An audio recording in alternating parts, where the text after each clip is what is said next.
നമ്മളൊരു മരുന്ന് കഴിച്ചു കഴിഞ്ഞാൽ രോഗം കുറയണ്ടേ, ആരോഗ്യം സ്വാസ്ഥ്യം ബെറ്റർ ആവണ്ടേ അല്ലേ? അപ്പോഴല്ലേ ആ മരുന്ന് കഴിക്കുന്നതിൽ എന്തെങ്കിലും പ്രയോജനമുള്ളൂ.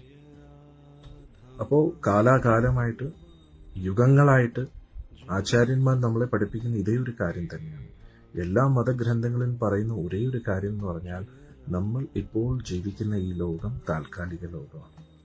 ശാശ്വതമായിട്ടുള്ള ഭഗവാന്റെ ഒരു ലോകമുണ്ട്. ആ ലോകത്തിലേക്ക് നമ്മൾ ഒരു ആത്മാവിന് ലഭിക്കാൻ പറ്റുന്നതിന്റെ പരമോന്നത സിദ്ധി എന്ന് പറഞ്ഞാൽ ഗോലോകപ്രാപ്തിയാണ്, ഗോലോകപ്രവേശനമാണ്. ഒരു ഗോപികാരൂപത്തിൽ യശോദാനന്ദനൻ ഗോപീജന വല്ലഭന്റെ സേവനം ചെയ്യുക, മാധുര്യഭാവത്തിൽ ശ്രീമതി രാധാറാണിയുടെ ആ തൃപ്പാദത്തെ പിന്തുടർന്നുകൊണ്ട് ഗോപികമാരുടെ അഷ്ടസഖിമാരുടെയും കൂടാനുകൂടി ഗോപികമാരുടെ മാധുര്യ രസത്തിൽ, ആ പരാഖ്യരസത്തിൽ ഭഗവാന്റെ സേവനം ചെയ്യുക എന്നതാണ് ഈ ലോകത്തിലെ പരമോന്നത സിദ്ധി.